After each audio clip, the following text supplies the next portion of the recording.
guys, beautiful morning, beautiful afternoon, and beautiful evening to every one of you. How are we doing? I know we're doing all right. So in today's video, I will be talking about tricks in assessment. Oh my god, you don't want to miss tricks in assessment. I'll tell you something. She said to me, Nurse Violet, if a patient has news of 3, total new score is 3 and not 3 in a single parameter, how frequently do you monitor that patient?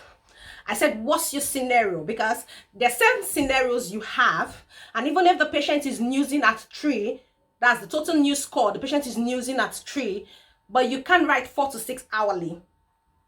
Do you know why? You're going to watch this video and you're going to understand why. And she said, but it says on the new score, if a patient's new score, total new score is 3, it's 4 to 6 hourly. I said, yes, very correct. It's 4 to 6 hourly. However, there are some omissions.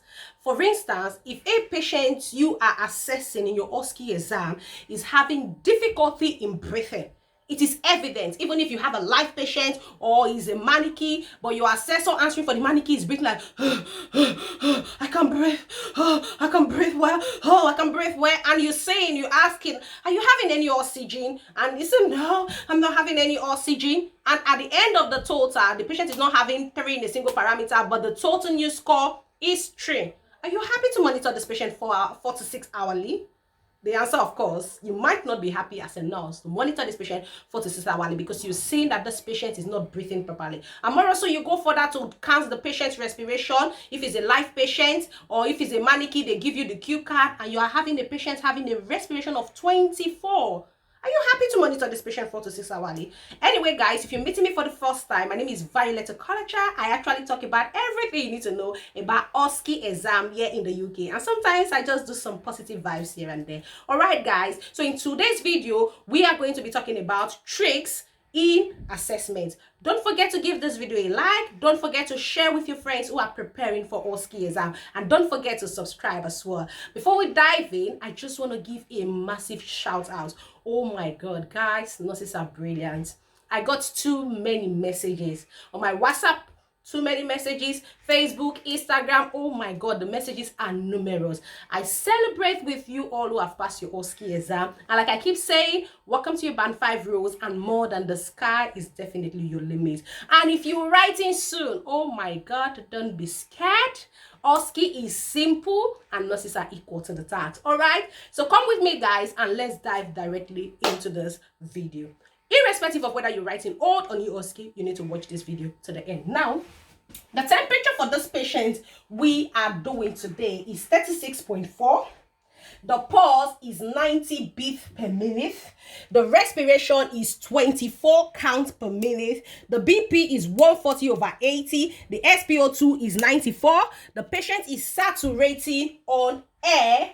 And that's all. So now, make sure the patient's name is there, please. In your Osce exam, make sure you write the patient's full name.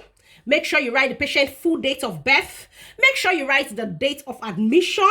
Make sure you write the date. You see the way I've written it. Today is 4th or 4th. I've written 4th or 4th here.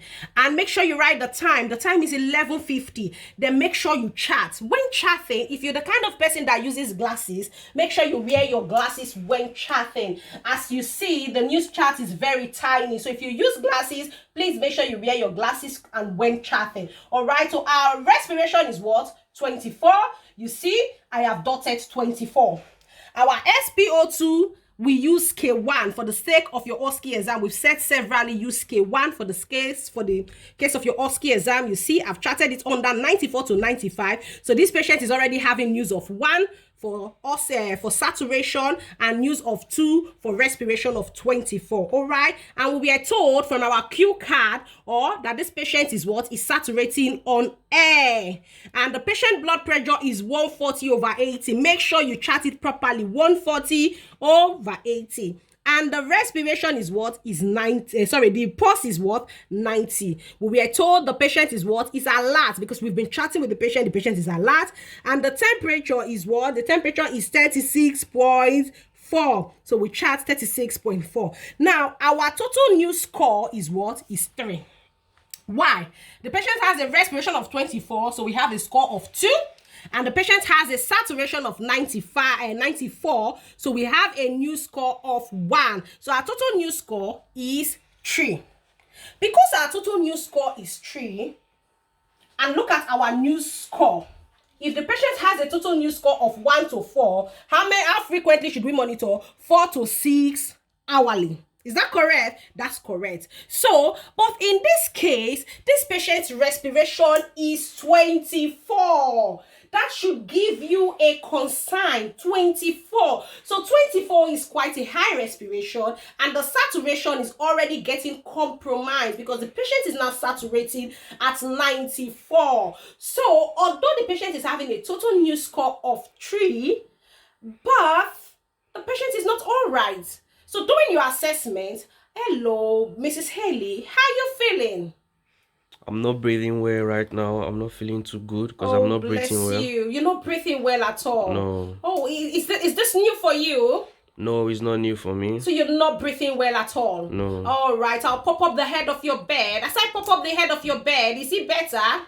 No. Oh, it's not better. Is it getting worse? Yes. Oh, you're not breathing well. All right. Now, with my little chat with the patient is not breathing well. So, for me to you, I wouldn't be happy to monitor this patient 4 to 6 hourly. Yes, and I'm not sure anybody will be happy to monitor this patient 4 to 6 hourly. Now, even you watching me from your house as a nurse, you will not be happy to monitor a patient that the respiration is 24 and the saturation is 94. You will not be happy to monitor this patient 4 to 6 hourly. So, although we're saying 4 to 6 hourly here, but as a nurse, we know what is right. So, I will be happy to monitor this patient hourly.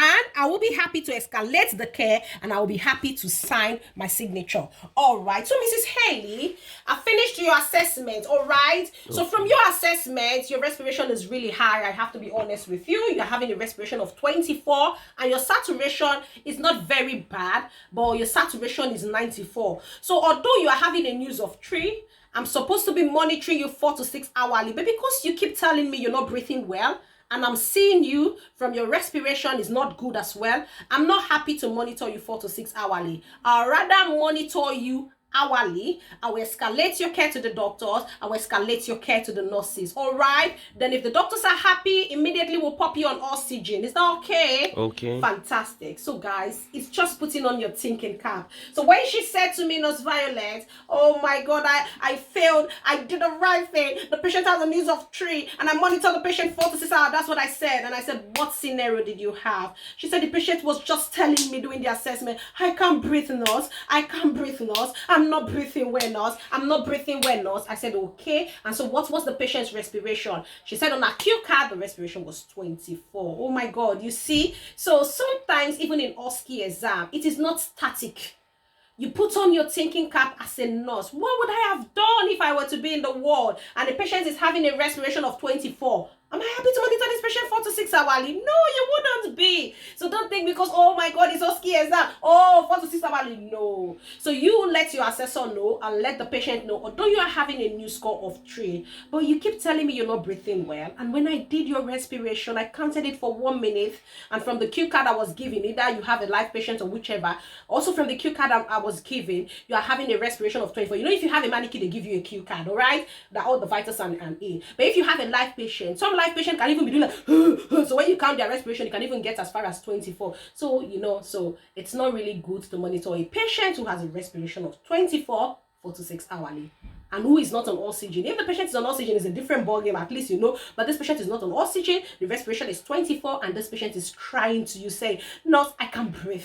Nurse, I can't breathe. And it's an asthmatic patient. So if you look at all the parameters, so this is what I said to her, you would have monitored that patient 1 hourly, it wouldn't have been a fail. All right. And some good nurses, some lovely nurses may also want to say, can I monitor this patient 30 minutes? That's fine. Nobody is going to fail you if you monitor this patient hourly, and nobody is going to fail you if you monitor this patient 30 minutes. So I said to her, when you take your exams, let me know. And perfect. She went for her OSCE receipt exam the second time, and she had the same scenario, and she wrote hourly just like I suggested to her, and she passed. Yes, she definitely will pass. Why? Because now she did put on her thinking cap. Because when we are talking about it, I said to her, the patient isn't breathing well, the respiration is 24, so that should make you monitor that patient earlier than 4 to 6 hourly. I know this is going to harass a lot of questions, because when I was saying it in class, some people were like, if the patient is in pain, we're not talking about pain here. The patient is in pain, we're not talking about that here. What we're talking about is when some parameters are high as a nurse. We are all nurses, and we all know the do's and don'ts. We all know this patient having respiration of 24. It's not a patient that you should monitor 4 to 6 hourly. And the patient is verbalizing to you constantly doing your assessment. Nurse, I'm not breathing well. Nurse, I can't breathe. So please, guys, take note of that. All right, guys. So another thing I want to draw your attention to is dates. Yes, dates. A lot of people forget to write this.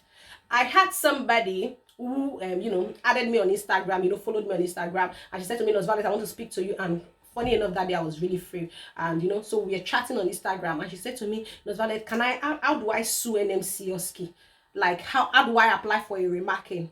I said, why are you applying for a remarking? And she said to me, I did everything you did in your video, everything from start to finish, but I failed. I said, why did you fail? So she was very sure. She said to me, Nurse Violet, I'm so certain I didn't miss days. But guys, to be honest with you, on exam condition, there could be an oversight. Yes, there could be an oversight. And that's why I say to my students regularly, make sure you check your news chart on your exam day 4 times. Get me very clear and right. The most important thing in your assessment, in your Osce exam, is your news charts. No matter how good you are in assessing the patient, telling them, oh, do you comply with your medication, doing the OBS, doing everything, no matter how good you are, if your news chart is wrong, guys, it's going to be a fail in Osce exam. And that's why make sure to allocate time to do your news charts. And after doing your news chart, go back to your news chart, check the first time, go back again the second time, go back again the third time, and go back again the fourth time. Some persons might say, oh, where will you have the time in your Osce exam? Of course you will have the time. Yes, I did Osce exam, and when I did my Osce exam, I finished my assessment before 15 minutes, and a lot of my students are finishing at 11 minutes. Some of my subscribers tell me they finish assessment in 12 minutes. Yes, so there is enough time if you know what you were doing. Just make sure you don't ask silly questions like, do you want to use the restroom? No way, don't ask questions like that. I know it's important to ask a patient, do you want to use the restroom? But come on, it's not on the marking criteria. Just go straight to the point. Do your hand hygiene, tell the patient your name, ask them their name, date of birth, double check that, and go straight to the point. The reason I'm here is because I'm here to assess you. Are you happy for me to do that? All right, fantastic. So there's no need to ask, do you want to use the toilet? No. Just ask them, are you in pain? Stuff like that. So do you want to use the toilet? That can be used to check your assessment. All right, so make sure you check your assessment 4 times, and after checking your assessment 4 times, then definitely there wouldn't be any oversight. First time, second time, third time, fourth time, there wouldn't be any oversight. Trust me, guys. So I will see you in my next video, and until I see you again, keep passing your Osce exam. All right, guys, I love you all, and bye.